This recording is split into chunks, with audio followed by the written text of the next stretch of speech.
What you wanna be, what you wanna be. Keep on asking. What you wanna be, what you wanna be. Keep on asking.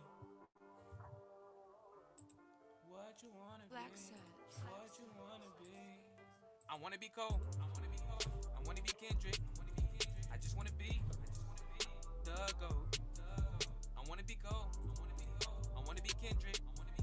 I just wanna be the GOAT. I wanna be cold.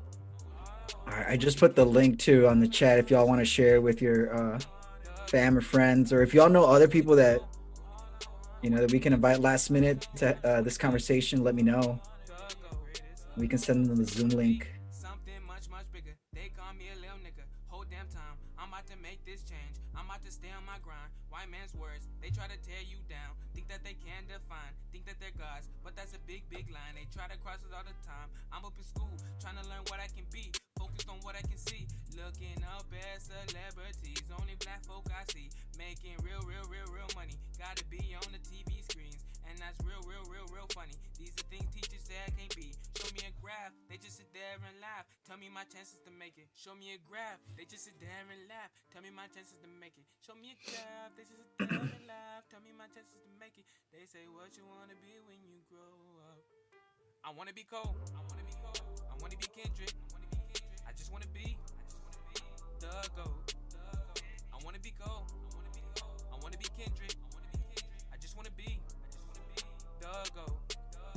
I wanna be cold. I wanna be Kendrick. I just wanna be the GOAT. I wanna be cold. I wanna be Kendrick. I just wanna be the GOAT. I just wanna be some called king of flows. Wanna sell out of my shows, and then I go. I'm not gonna sell my soul. Bring up the people I know. Back to the hood. Never leave until they good. Don't wanna be misunderstood. Those are my people, and I'm never gonna forget you. And I'm never gonna forget you. Even the haters, betas, you and my prayers. Even the instigators, even the people who said I was never gonna make it, they're just mistaken. Even the thugs, even the plugs, you getting shout outs. I'm showing love, cause I'll never get there without my hood. I'll get back cause I know you would. All I wanna be is, all I wanna be is, all I wanna be is greatest of all time. All I wanna be is, all I wanna be is, all I wanna be is greatest of all time. Prosecutors say Officer Derek Chauvin had his knee on George Floyd's neck for 8 minutes.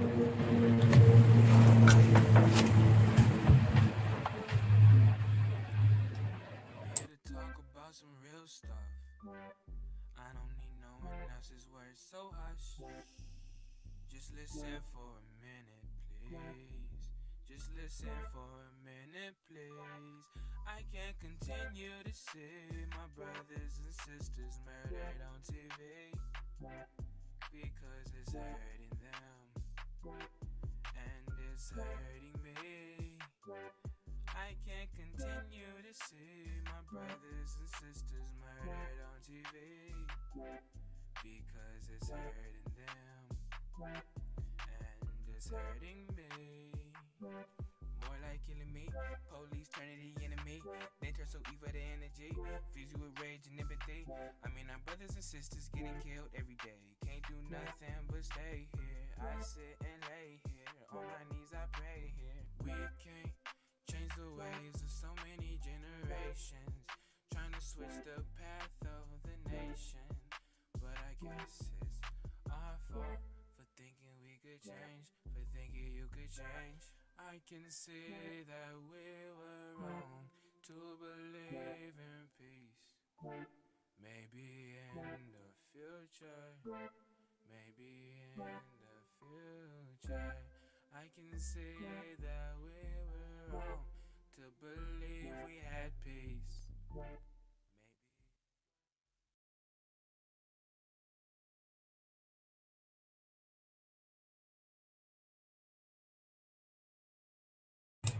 I hate ads on now that they put ads on SoundCloud, so I had to lower the music on that one. But I think this would probably be the last song, and then we're gonna start. I see folks are coming in. We got 3 folks. Welcome. Bienvenidos, buenas tardes. We're just listening to some music and we'll start at 6 o'clock in a bit.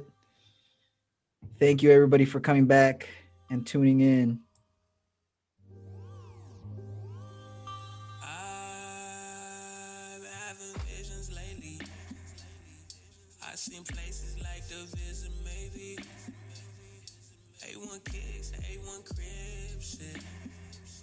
I must be crazy cause all my teachers told me that life's a dream, but I've been dreaming lately.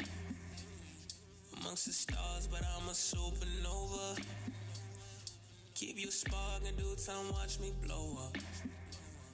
I must be crazy cause all my niggas tell me grow up, yeah. Stay with plan B, yeah. Fuck plan A, do I hear envy? Nah, I think I do, settle for less. It ain't that simple. My point of view, but I say yours. It ain't that humble. Nigga sit down, 1 in a million. 4-leaf clover, new leaf, turn me over. I wanna start again, roll my die with a genie or a gin. Cause I'm a winner, feed on my block, only chicken dinners, yeah. Born sinner, but blessing my block with that glimmer. Having visions lately. I seen places like the visit, maybe. A1 kicks, A1 crib shit.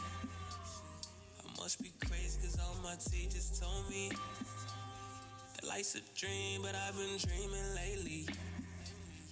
Amongst the stars, but I'm a supernova. Keep your spark in due time, watch me blow up. I must be crazy cause all my niggas tell me grow up, yeah. I've been on E, running on fumes. Need a push to start, need a key to get past all the hidden doors blocking me. First class rooms, melody bumping overseas like a diplomat. Niggas simple like cat a bat.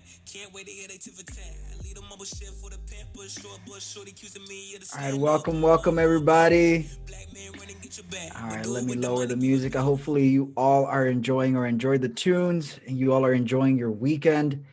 Welcome to another episode of Brown v Education, where we cover everything and anything education related.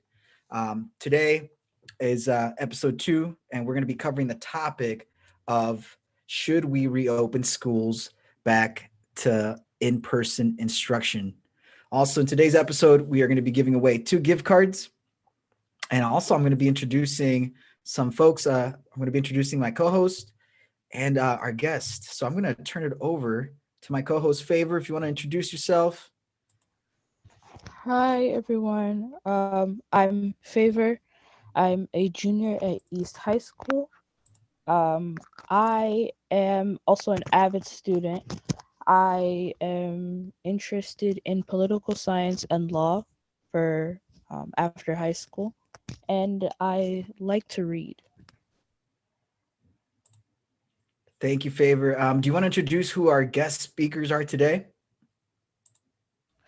Yeah, our guests today are Eric Lopez, Roberto Jimenez. We have Manjot Singh, Renata Monroy, Satara Islandfield Paulson, and Tiana Rogers.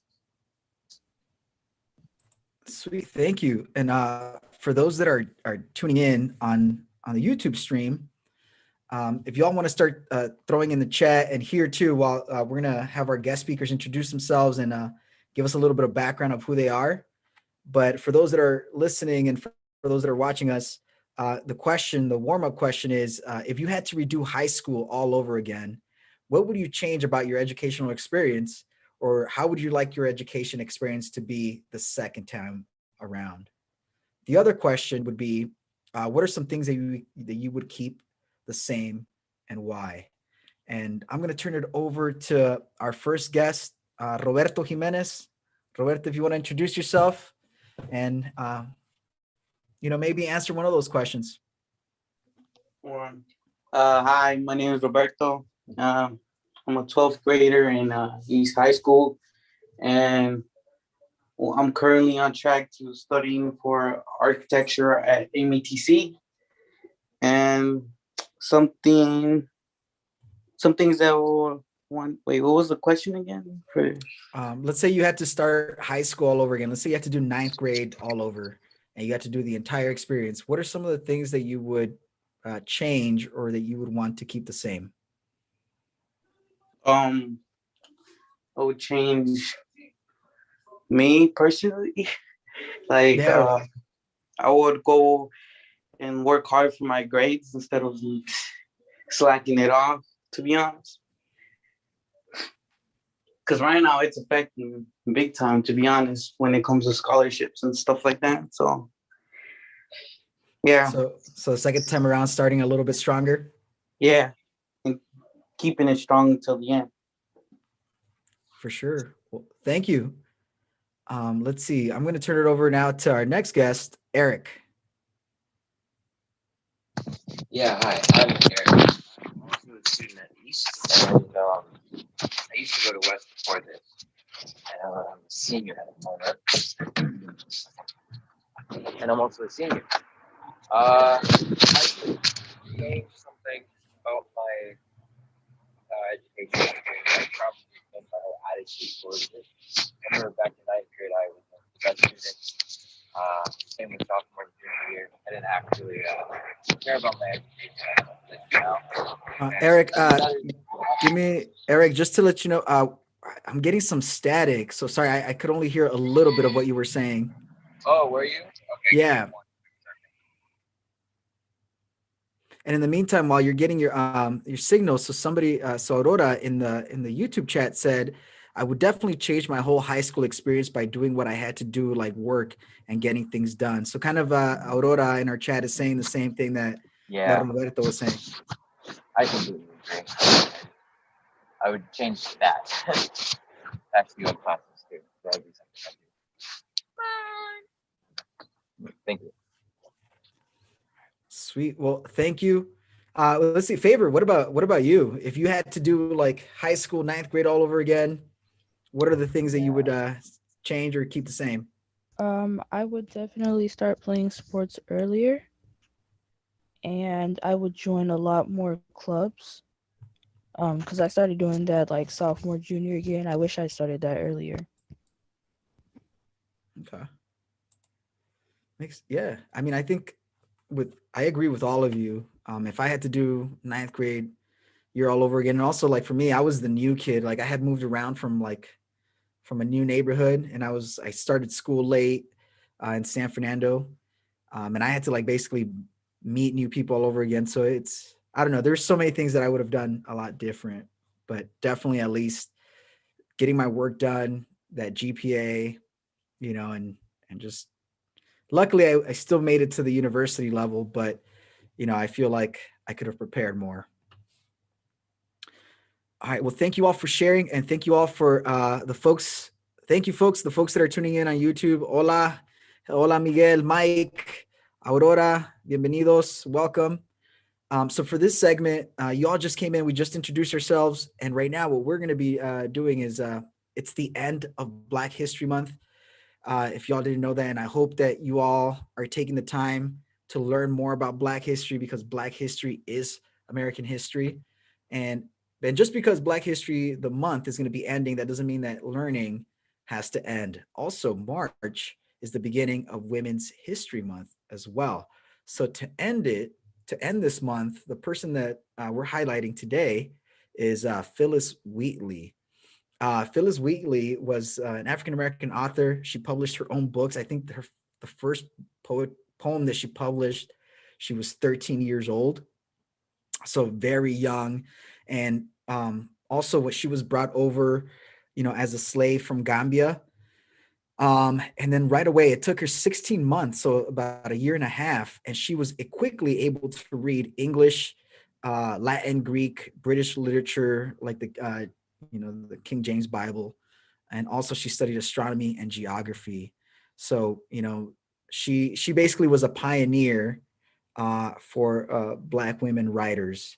And I can talk more about Phyllis Wheatley, but instead of listening to me, I'm going to play this clip from the series Great African American Authors, so we can learn a little bit more about Phillis Wheatley and her impact in American history.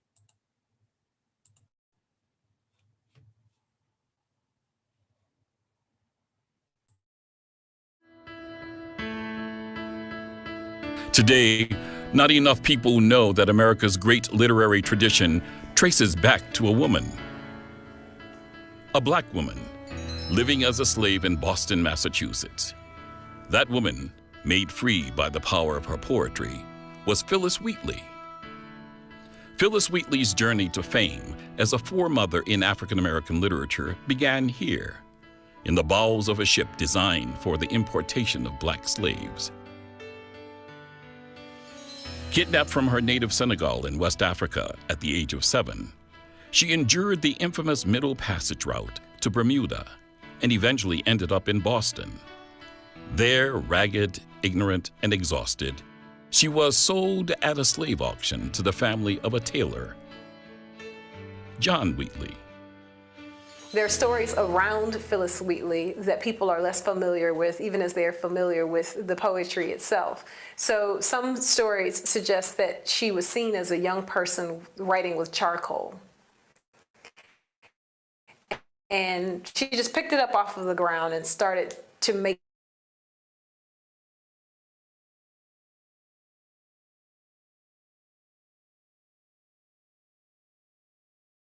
marks. And that was when the Wheatleys began to recognize that it was possible that she might be a special kind of child. Wheatley, who possessed a profound intellect, took advantage of this opportunity. 4 years after she arrived in Boston, she had already mastered English and was reading the classics in Greek and Latin. At 13, inspired by the British poet Alexander Pope, she wrote her first poems.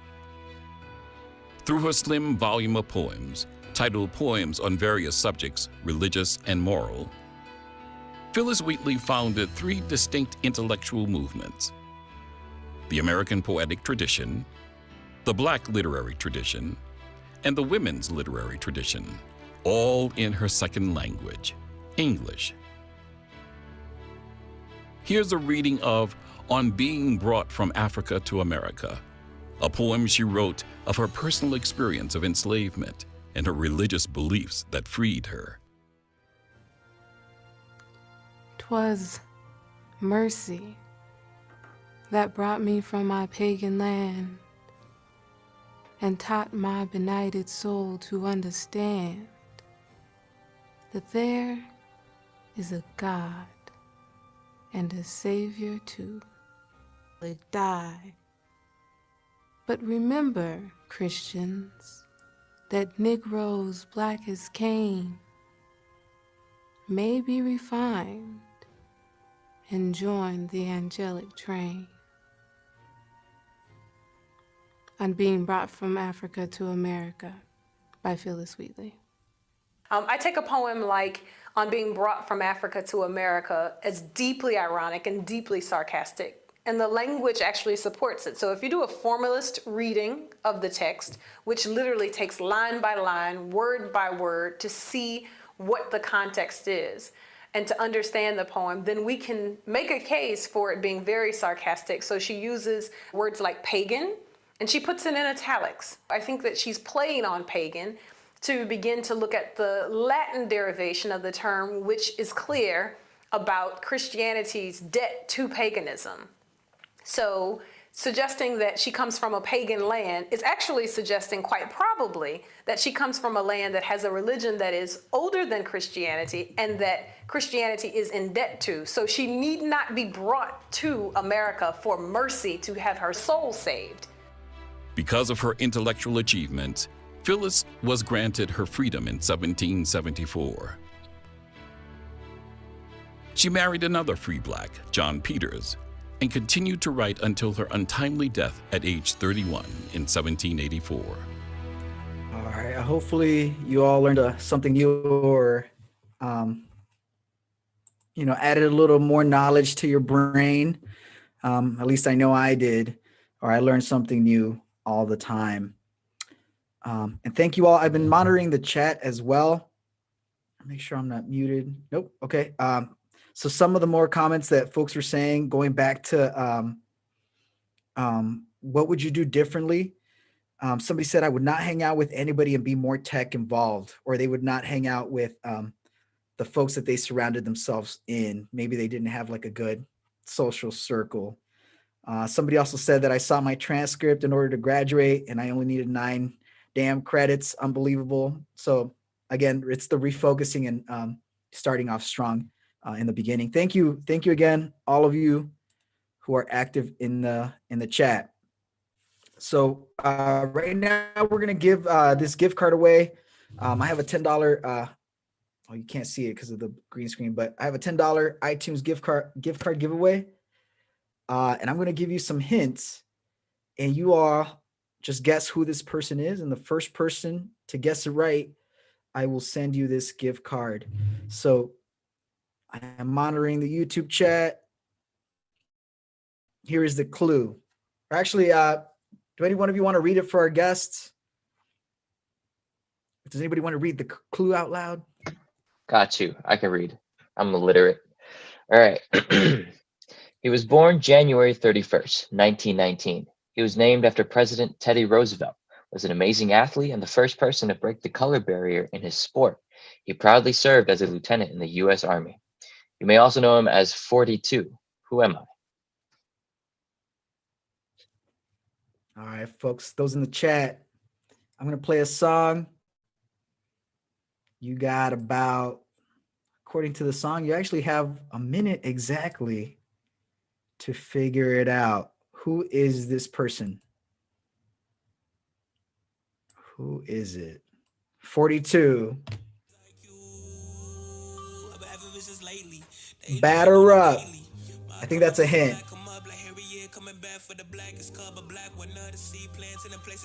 For those that are tuning in on you a clue.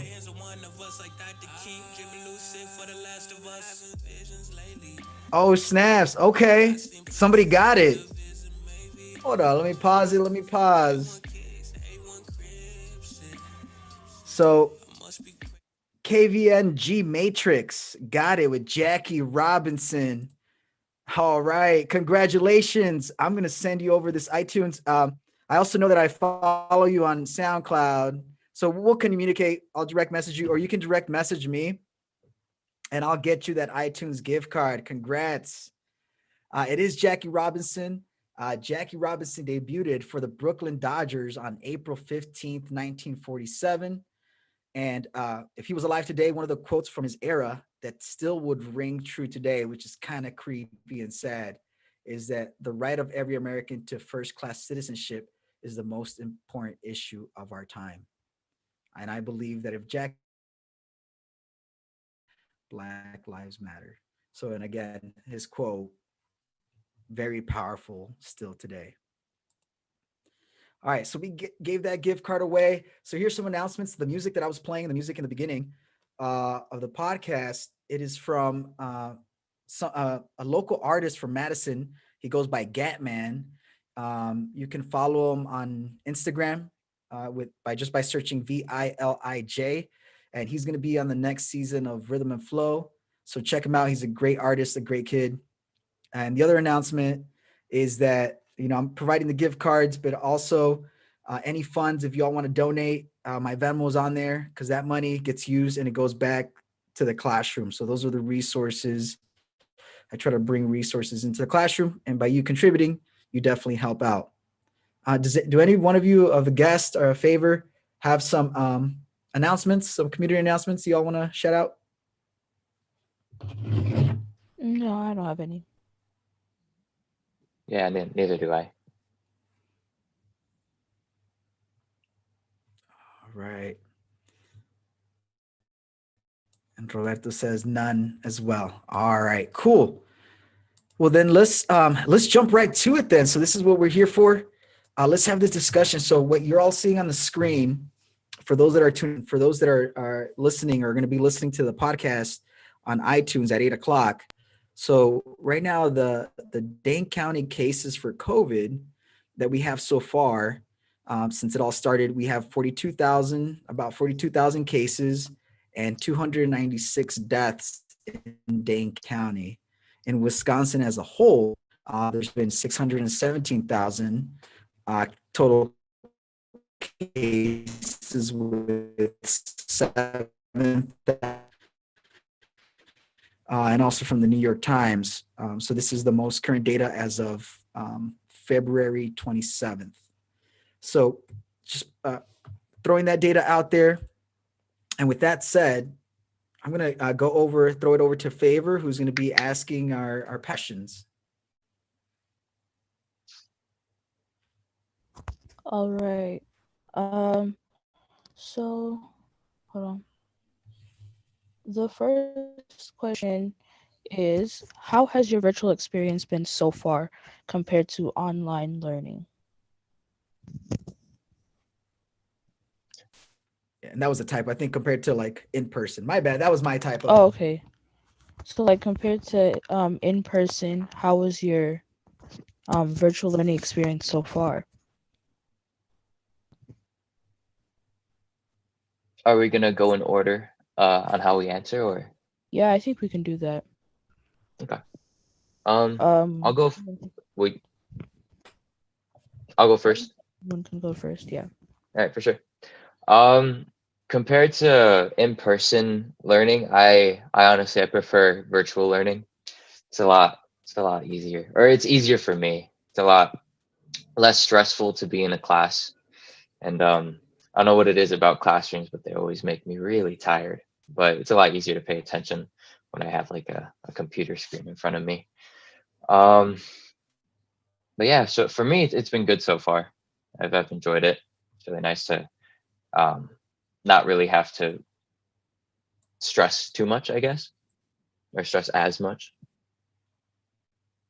That's how it's been for me. Sweet. Thank you. What about Roberto? My virtual learning been great so far right now. At the beginning, I wasn't like really encouraging to it. I used to just turn on the camera on Zoom and just leave it on and then just do the homework later. But since right now, I just be doing the homework right away after the Zoom ends.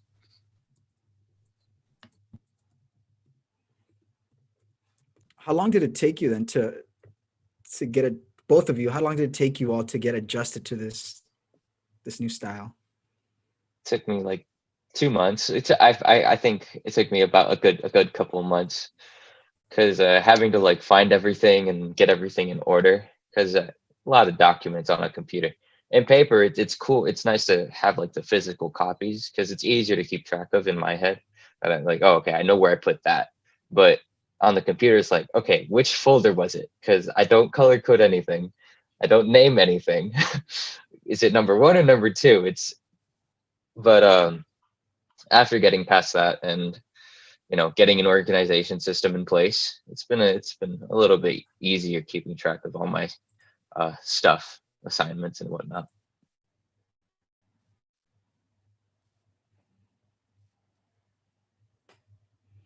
Thank you, Eric. Yeah, I can go next. Like the in-person learning, um, it was all right. It was kind of draining to be around people all day. But virtual learning, it started off a little better. As we've continued, I've kind of started to hate it more every day. Um because, our my teachers, they like give you more work because you're at home, so they think that you have more time to do work. And yeah, sitting in front of a computer for 8 hours a day is very draining. But if I had to pick, I don't know. I think I would do like a hybrid. So some days, if I'm feeling like it, go into school, and if I'm feeling like it, stay online. But they're pretty much equal for me. It'd be nice to have that like choice to be able to go online whenever you want, or go in person whenever you want. Yeah, definitely. That'd be real nice. So whenever, so you're saying like, let's say for example, one day you're like, I'm gonna stay home today. Yeah. You know, you can Yeah, just for log in from sure. the. Mm-hmm. I Cause get like tired of people I live with, so yeah, some days you're like feeling like not well, and you're just like, okay, I'll go online today, and other days you're like, oh, I want to see my friends, and then you'll go in person. So I think that yeah, that'd be real nice. Okay, I like that. Um, let's see. Well, I guess since we're talking about this, well, what is all of you, and I'm gonna start with Eric. So, Eric, what is your stance on the reopening of schools? I don't think it's a smart move. I like personally, because like COVID is still out there, and it's still infecting people and stuff, and especially in a school where people are going to be in an enclosed space for like a good hour, and then for 8 hours a day. I mean, that's not what they do, right? They're like splitting up the kids, aren't they? Yeah. Well, I mean, still, not being vaccinated with the COVID vaccine, it's still really dangerous to go in person. I personally wouldn't like it. I don't like the idea of it. I mean, Thank you. to summarize, my problem is that it's not safe. Mhm. Let's see, Roberto, what do you think? I think the same way as Eric. It's right now unsafe, and yeah, I'm like, tenemos familia. He's like, we can't be going out, uh, you know, in school, like coming back. You don't know if you bring that stuff back to your family. So you gotta worry about otras personas que no quieren tener the vaccine. Algunos they're against. There's stuff like that. And it will be hard to force that vaccine to every student in school just so they can go back, if that makes sense. Yeah, I think it makes sense. I understood you. Um, let's see. In favor, I'm going to toss it to you. What do you think? I'm kind of half and half on it. Um, I also think that they're rushing it a little bit. Um, I saw that like people are really trying to push to get kids back in school by May. I think it's rushing it health wise because there's still a lot of cases, even though it hasn't been going up like it did during Thanksgiving and Christmas. But a lot of people haven't gotten the vaccine, and just like everybody else said, it's really a safety concern, especially kids taking the virus back to their family members. But then on the other side of it, there are families that have been struggling with affording childcare, and parents like they can't work and leave their kids at home at the same time. They have to choose one, and I feel like it's really hard for them. And going back to school would be a relief to them. So I think it's half and half for me. I see. And then, to that point, favor, and this is a great conversation. And for those that are listening, know that I'm also an educator, and actually I'm all of your teachers. So it's also good to have this conversation. And favor, when you said that like parents or folks can't afford babysitters, then the argument that teachers can make and say, well, we're teachers, we're not babysitters. Right. So it's like, there's families who have to work, like there's families who both parents are working, and while they're at work, their kids are underage, they can't stay home by themselves to do virtual school. So if it like really comes down to it, they would have to like go to a babysitter's place while they're doing virtual school, or like somebody has to stay with them. And going back to school, it's not that teachers are babysitters, but like their kids are in a safe place while they're working and they're still getting their education. Okay. So and I'm gonna toss this to Eric, even though it's the same conversation. Favor, we said their kids are safe, so the kids are safe and they're coming. And even Roberto touched upon it. And I'll go to Roberto in a second as well.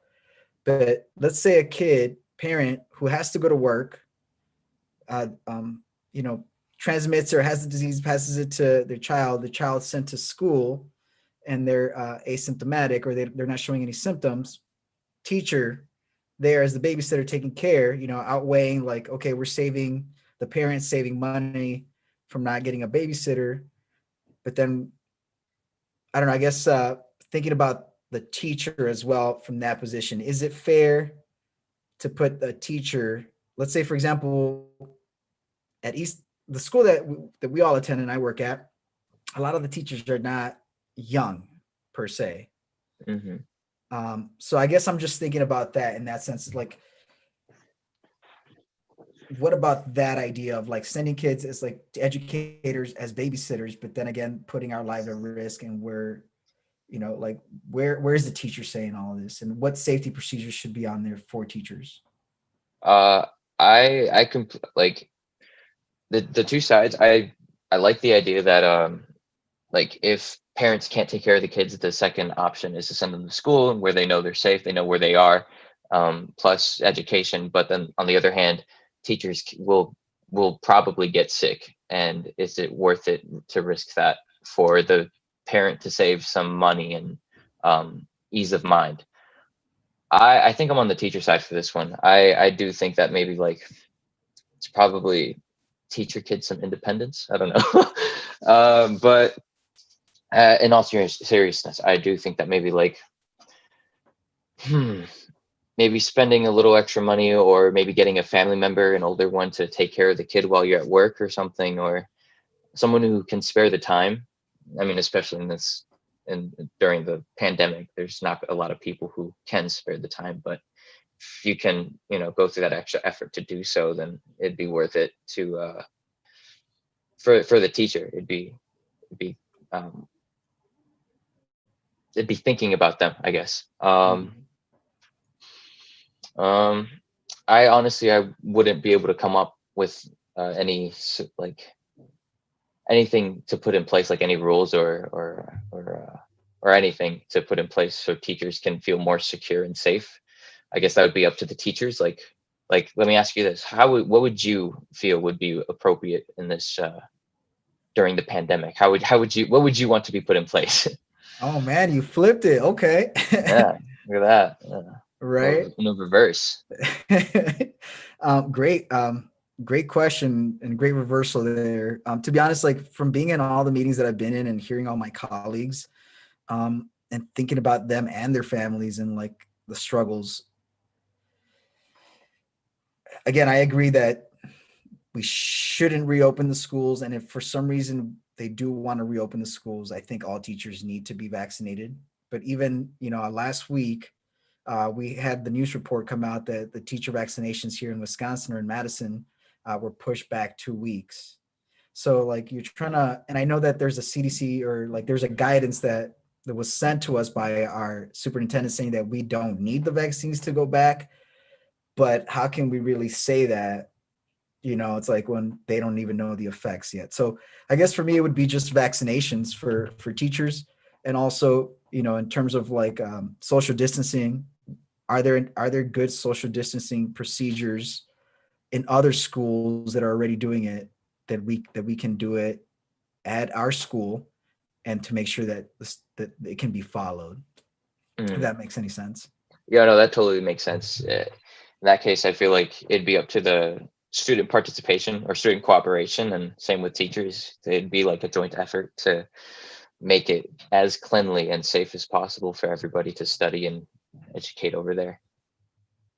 Yeah, and that's why to be honest, I did like your both of y'all's ideas of like choosing to go to school when you want to, but then maybe like creating a system to let your teacher know ahead of time, like I'm coming in this day or I'm not coming in this day, or like maybe making sure that there's some sort of like quarantining process, that verification that like, okay, you're safe, I'm safe, I'm going to go to school this day and not this, I don't know. Yeah, I like it.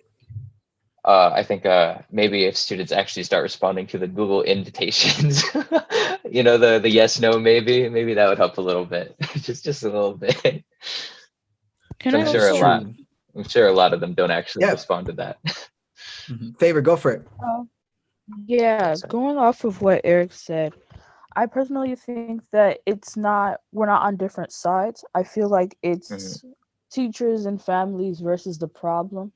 And this is where like the stimulus packages come in. During this pandemic, a lot of people have lost jobs. A lot of people aren't able to work. And a lot of families are saying, okay, either we're paying bills by going to work, or I'm staying home with the kids to watch them and help them during virtual learning. And I feel like if we had those like monthly stimulus packages, teachers wouldn't have to put their lives at risk, because teachers also have their own family, and this is just a job, just like everybody else has a job. They also have their own lives and families. They don't want to take the virus back to their families and their kids and all that. And it's if we had like those monthly stimulus packages, people wouldn't have to choose, are we paying the bills or are we staying with our families? So I feel like if that was like sped up and had an actual like plan, then we wouldn't have to have that discussion of, are teachers going to risk their lives or are they not? Hmm. Mhm. That's totally fair Whew. point. There's a whole lot to unpack there. Yeah. That was good. Um, It- my first thought when you mentioned the stimulus packages were like, what was how stingy is the government and how willing are they actually to take the time and like split the money up, not equally but equitably, because everybody needs a different amount, and it's just like maybe if they weren't so stingy. But I do like that. It's a good way to fix that. yeah, and then so somebody in the comment one, Sam Kitty said school shouldn't be reopened because the pandemic's still ongoing, and also favor. He said favor is exactly right. So you're getting some props for your comments online. Yeah, and that's something too that to think higher, the macro, right? It's like how the stimulus package plays into effect. This is a great point. Roberto, what about you on your side? Like, what are you thinking about this? I don't know. Maybe you'll no comment on that thing. You I'm speechless. Like, yeah, that's like that stimulus thing on like monthly should be actually really helpful when it comes to times right now, because it's like for me personally, my own mom's only work she had to work two jobs day and night. She only had like, I believe, Saturday and Sunday days off, but it didn't even have time for her to sleep or anything. She just felt like all the time she was spending was at work and never seeing her kids. Like for me, está bien because um, I'm still in school and I have online school, so she doesn't have to worry about uh, someone looking for my younger siblings during their online school, because I'm there. And like basically I'm the babysitter. But I mean, sometimes I also get stressed, but yet again, I feel like mostly parents are the ones that are getting more stressed in this. I don't know. No sé. No, I see what you're saying. It's like, helping, with that stimulus package would help everybody else feel less stress, more time to focus on their families. And then we can, like, in terms of like quarantining, actually quarantining, staying at home. And when I say stay at home, like we all follow those procedures. We all go grocery shopping. We all wear the masks and whatnot. So I get what you're saying. Like it's that money, that comfort that we're gonna have the money to pay the bills and be there. So yo lo entiendo. No, great point. Um, Also, I want to read. So Renata couldn't be here today because she had a prior engagement, but she said, and she messaged me saying that she doesn't feel a rush to reopen schools if COVID numbers are still rising and student and teachers will be at risk. The majority of the school year is over, and a few weeks of in person will not make a much difference. The only thing that I would go for back in person, that's because it's my last year, my senior year, and it would be, and I would hope that graduation would be held in person. But besides that, if it's possible, that would be it. But she wouldn't want schools to reopen soon because of the outbreaks. So I know that I have Eric. You're also a senior too, right? Yeah. Okay, so I have 3 seniors and then Favor junior. So it's going to be a little bit different, but this was also when COVID first happened, and then the seniors, they felt distraught with graduation. Like, what do you all think about that? Like, what about consolidation, like, or meeting in the middle if there is like if graduation was in person, or like, Hmm. I I don't know, is there a midpoint? I don't know for myself, because I personally, I think it would be nice to step up on a stage, but if you were to ask my family members, they'd be, well, stay at home, graduate online, and that's fair. It's a sound argument, and it's definitely a lot safer than going in person. If we were to graduate in person, then follow all the guidelines as best you can, and you know and then hope for the best. But if you were super like worried about it and wouldn't want anything to do with in person, just I'd go for the online thing entirely, without a doubt. Roberto, what about you? Would you like a virtual graduation or an in-person graduation? Same, like I would also want to be on a stage, and would want to see my family see me graduate on stage. But during these times, like, I don't think that won't be possible, even though one does want that. You also got to think about the consequences that could occur if everybody's in there. Mm. Sacrifices got to be made. Yeah. And Favor, oh, go for it, Roberto. Oh no, I just said yo. And then Favor, what about you, like in your time? So next year, hopefully this is all over. Well, I think the plan is to reopen for sure by fall. I think that's for our district for sure. Yeah. But it seems like that you are going to have most likely an in-person graduation, or maybe some sort of modified. But what is your way? Do you think that students this year in person or online? For the seniors of this year, I 100,000% believe that it is possible to have an in-person graduation. The seniors this year sacrificed so much already, and they deserve an in-person graduation. I say that because this country was able to hold a Super Bowl, and I watched it and I was infuriated because I read that there was like 22,000 people in attendance, and I was like, okay, we've been locked down for almost 1 year. 500,000 people have died, and when it comes to football, you guys will throw everything away to be able to watch that game. 22,000 people is a lot of people. The 400 seniors that want to graduate in person, if we put in the guidelines for them to be able to do that, then they should absolutely be able to do that. Now that you point Man, out you are those coming stats, with fire. yeah, you coming in with facts, Right. and like you're bringing in the heat. Honestly, I completely agree. That's crazy. 22,000. Never looked into it to myself because I don't watch football. But like, damn, that's really like a shame. And wait, and you also brought up something else that we can touch upon, Favor, in terms of sports too. Do any of you play sports? I used to play a little bit of soccer, but other than that, no, not really. I used to do track.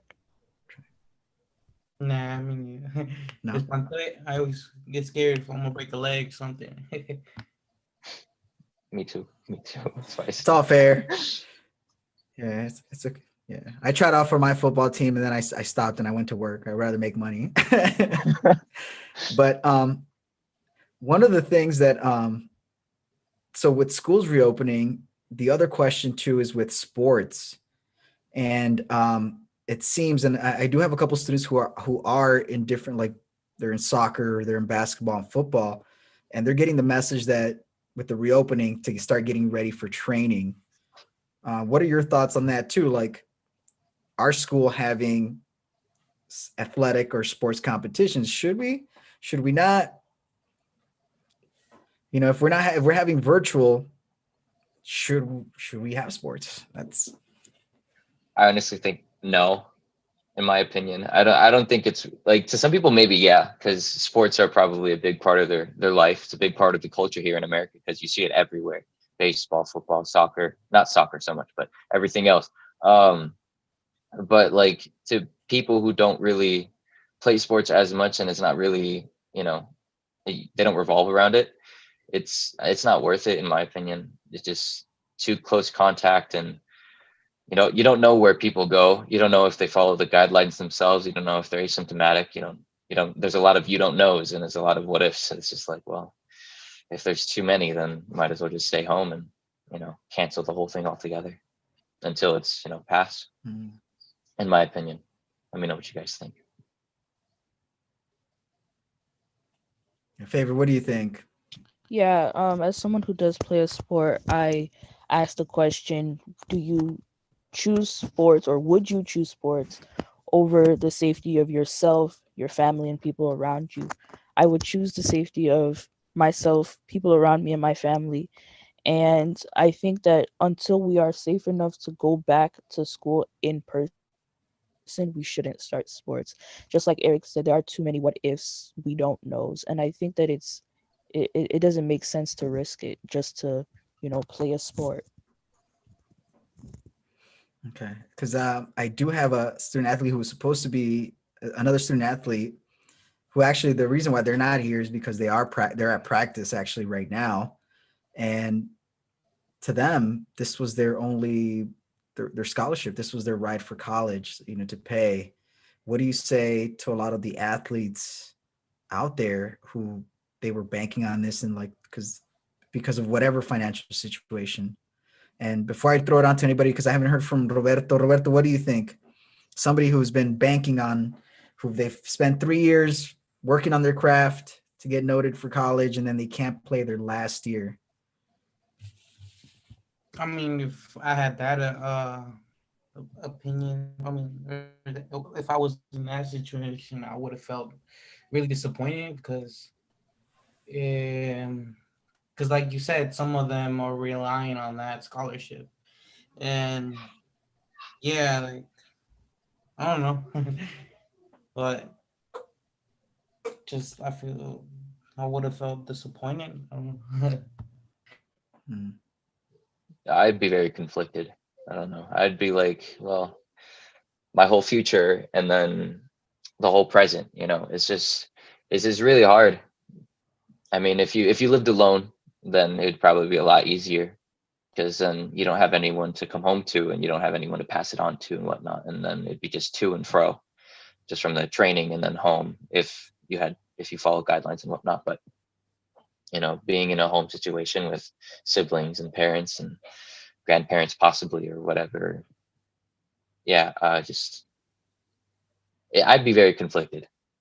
That's all I gotta say. I'd have a tough time deciding if I was banking on a full ride or a scholarship or something like that.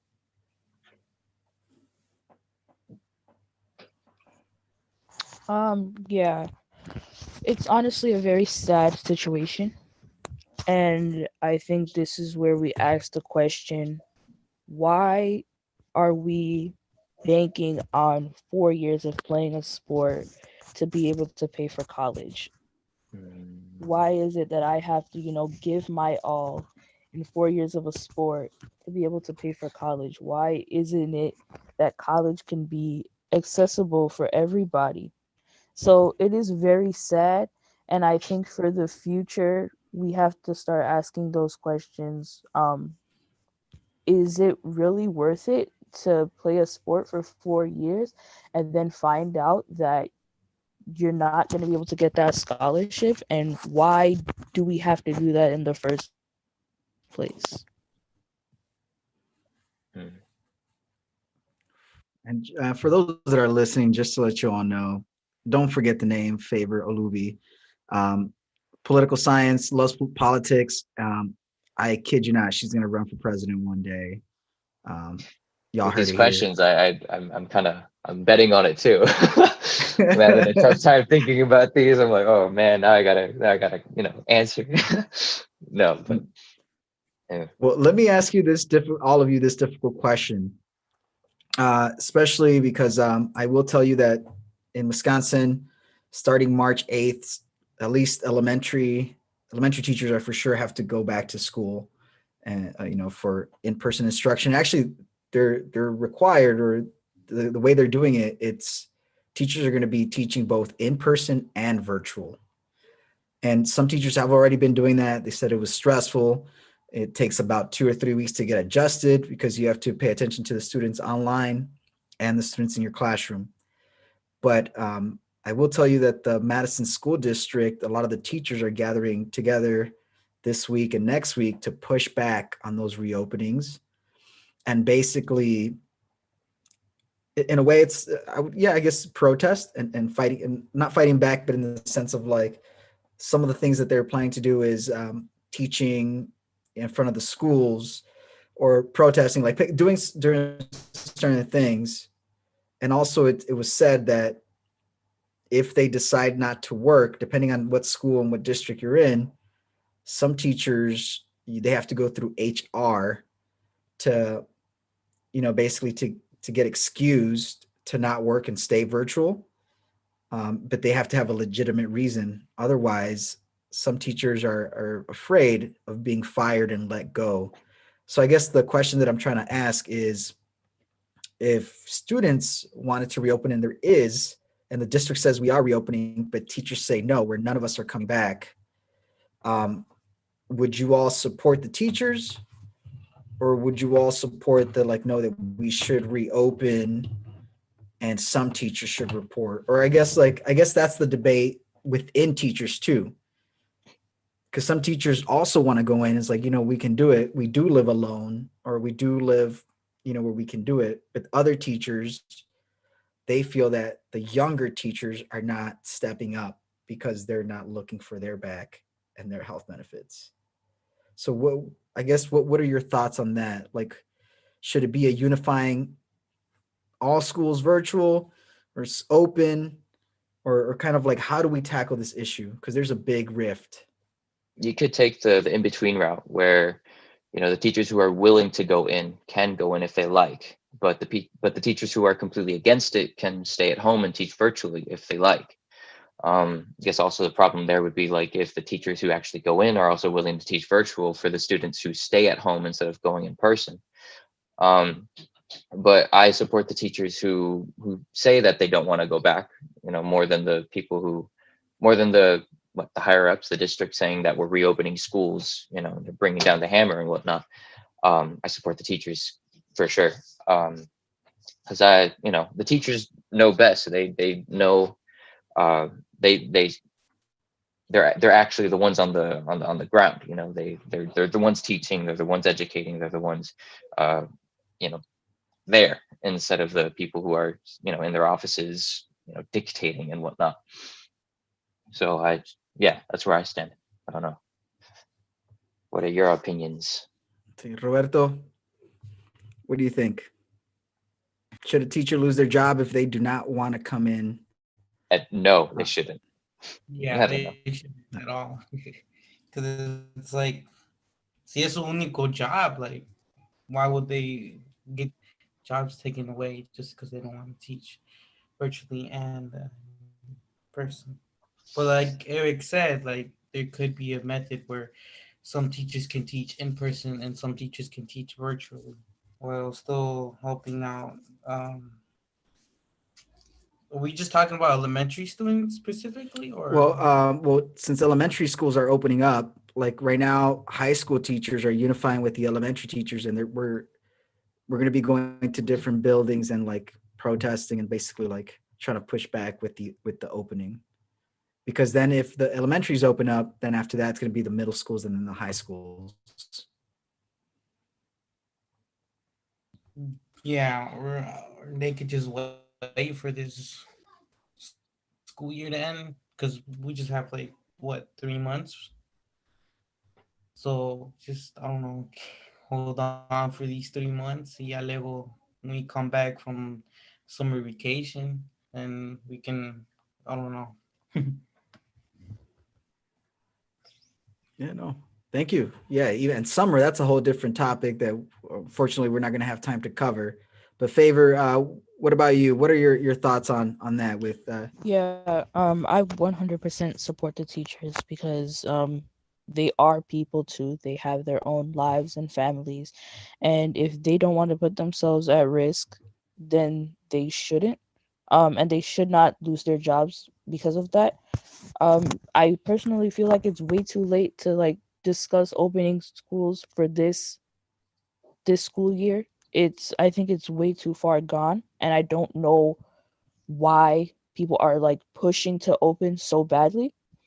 Um, but yeah, I think that the teachers are doing the right thing by protesting because it is really unsafe to open right now. And if a teacher gets sick or if a teacher's family member gets sick, the school is going to be like, oh, yeah, our condolences, thoughts and prayers. But what did you guys do to protect the teachers in the first place? Mhm. And for those that don't know, our community was rocked because we did have a student die of COVID um, a few months ago too, and that kind of rocked the community as well. Um, all right, well, I because we're running out of time, and this conversation has been great, and I definitely want to keep going at it, but with 7 minutes left. I'm going to give you all the final word, and I'm going to start off with Roberto. So any last words about this topic or things that you want to say and get off your chest on the reopening of the schools? That it's not safe until a proper vaccine is in use or in study. Okay. Eric, what about you? Let's see. I hope the teachers get vaccinated. Don't like the district for trying to reopen schools. I think teachers are in the right. Um, I don't know if the teachers union is a separate organization. So that's all I gotta say. And I really hope the best for this whole situation. And I hope that nobody that the community stays safe. All right. Thank you, Eric. And then Favor.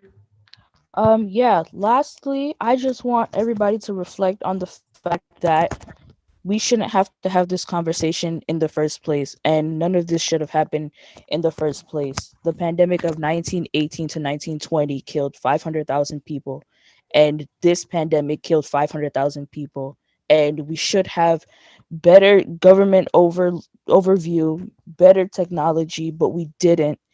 And a lot of people lost their lives because of that. And we should reflect on why that happened in the first place and what we can do to stop that from happening next time. Awesome. Thank you. Yes. Some last powerful thoughts to be left with. And before we leave, before we close, we do have one last gift card to give away for those that are sticking around on YouTube. So we have Sam. So Sam Kitty, just let you know, Favor. He says that he's already voting for you. And I'm also going to read some comments. So Aurora said that going back to a comment that Roberto said, like again, resonates with what you were saying that, and I'm going to read what she said, que es diferente en una familia mexicana por la razón que siempre tenemos que tener each other's back. And she's saying, ¿cómo te dejo? Y como la persona mayor tiene que ser el babysitter. So she's also saying like, she agrees that like usually in like Mexican families, it's like parents go to work and the firstborn or the eldest one takes in that weight to take care of the young ones. Gracias, Aurora. Thank you, Sam. So let's see who gets this gift card. So the question is, or the clue is, this person was born on February 5th, 1969. He is an American singer, songwriter, rapper, dancer, and actor. He is noted as a pioneer of New Jack Swing, so it's a fusion of hip hop and R&B. He started his career in the pop group New Edition. Do you all know who this person is? And if y'all need some help, as you all know, I can only play 10-second clip. Here we go. Can't sleep at night. That's an iconic beat. Let's see if I can play it again. Less than 10 seconds. All right, and if nobody can answer it unless, let's see, we got 42 seconds. And in those 42 seconds, is anybody here doing anything? Any recommendations for the week? Any movies? John Wick. I recently watched all of them. They were really good. 1 and 2? Yeah, they're pretty dope. Isn't there a third? I've only seen 1 and 2. Oh, well, they're all really good. Very nice. Very action packed. Well, if there is a 3, I'm gonna have to look it up. Yeah.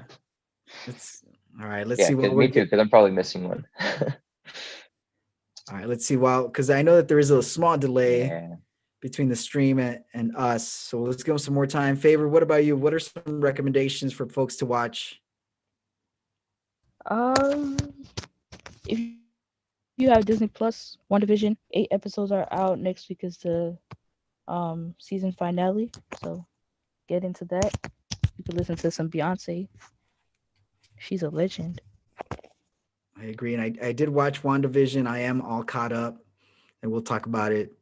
We'll talk about it later because I got questions. LOL. Hey, wait. Yeah, Eric? Oh, sorry. No, continue. I apologize. No, go for it, Roberto. No, we're just talking about Roberto, about WandaVision. Yeah, I started. I like that. The chingon. I'm not a geek on Marvel, but me gusta ver todas sus películas. Like from start to the end of Thanos. It's fire. It's fire. Yeah. I agree. Oh, on SoundCloud, there's name is Gatman, but on SoundCloud it's Village with a VILIJ. Oh, okay. You go listen to him. Give him some views. It's good. Thank you. Yeah, I wasn't quite sure if you like maybe switched, his artistic name or whatnot, but thank you for clarifying that. Mm. All right, let's see. Well, it seems like nobody got it, so I guess we'll save this gift card for next week. But the answer for you all folks was Bobby Brown. And also really quickly, Bobby Brown was a substitute teacher. Well, his mom was a substitute teacher. Dad worked as a construction worker. They both worked really hard to put a roof over their head and a meal on the table. And what led Bobby Brown to pursue his music career was him when he was 3 years old to watch the legendary James Brown perform live. And that's kind of like what catapulted him and inspired him to continue and pursue a music career. All right. So that's it. Just to let you all know, for next week, we're going to be talking about the reforming of curriculums. And basically what that just means is instead of like somebody telling teachers what students should be learning, we're going to be asking students, and also if I can get some teachers in here, what should the curriculum be like in schools in the 21st century? Because I can tell you as a teacher, some of the curriculum has not changed for a very long time. So that's going to be next week. And then I will be posting the rest of the topics once our class figures out what topics they want to jump in. Last but not least, check us out. This episode is going to be on iTunes at 8:00. So stay tuned if you missed it, or if you want to rewatch it again, check it out there. You can subscribe on YouTube so you can watch us and listen to us live and win some episodes. And with that said, thank you all for watching, and we will see you all next week. Bye-bye. Have a good week.